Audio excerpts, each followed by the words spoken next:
আমাদের বাংলাদেশের সত্য রাজনীতিবিদ, যিনি পুরা জীবনটা দেশের জন্য, সমাজের জন্য, ভাই ব্রাদারের জন্য উৎসর্গ করেছেন, জনাবে এস.এম. ফজলুল হক সাহেব। ওনার আম্মাজান, ওনার শ্রদ্ধেয় আম্মা, আমাদের মুরব্বী, অনেক বয়স্ক মহিলা।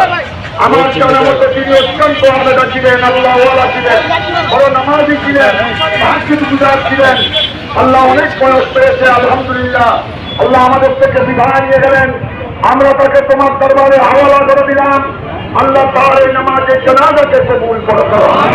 আল্লাহ ইন্তেকালের আগে, ইন্তেকালের পরে যত দোয়া দরুদ হয়েছে, কোরআনে পাকের তেলাওয়াত, জিকির, আজকার, দরুদ, সালাম, সদকা, খেরাত, আমরা নামাজে জানাজা পড়লাম, ফাতিহা শরীফ, কুল হুয়াল্লাহ শরীফ, দরুদ শরীফ পড়লাম, এগুলোর সওয়াব আল্লাহ মনিয়তে মরহুমার রূহে পাকের মধ্যে বর্ষিত করো।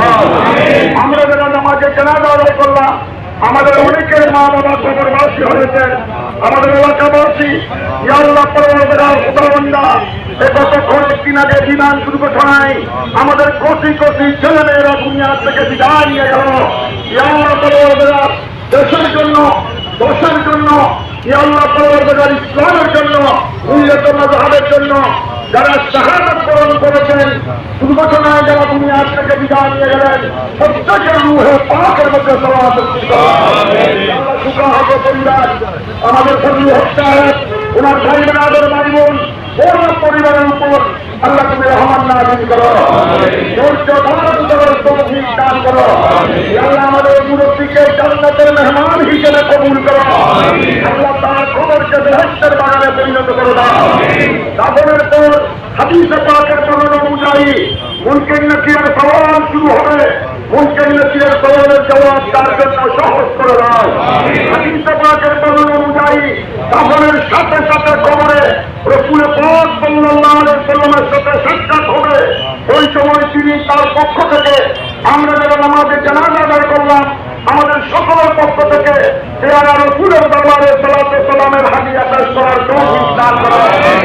তার কবরকে প্রশস্ত করে দাও, তার কবরের সাথে জান্নাতুল ফেরদৌসের সাথে রাস্তা করে দাও।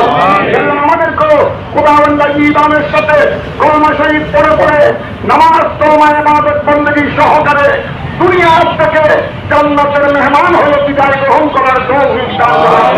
আল্লাহ আমাদের বাংলাদেশের উপর রহমত নাযিল করো। আল্লাহ আমাদের বাংলাদেশের উপর রহমত নাযিল করো। শান্তির শৃঙ্খলা কায়েম করে দাও। সামনে ভবিষ্যতে যাদের দ্বারা দেশের খেদমত হবে, দেশের কল্যাণ হবে, জনগণের খেদমত হবে, ইসলামের আহলে সুন্নাত ওয়াল জামাতের খেদমত হবে, গরীব দুঃখীর সেবা হবে, এই ধরনের ন্যায় পরায়ণ আল্লাহওয়ালা নামাজি আশিকে রাসূল বান্দাদের হাতে দেশের ক্ষমতা দান করো।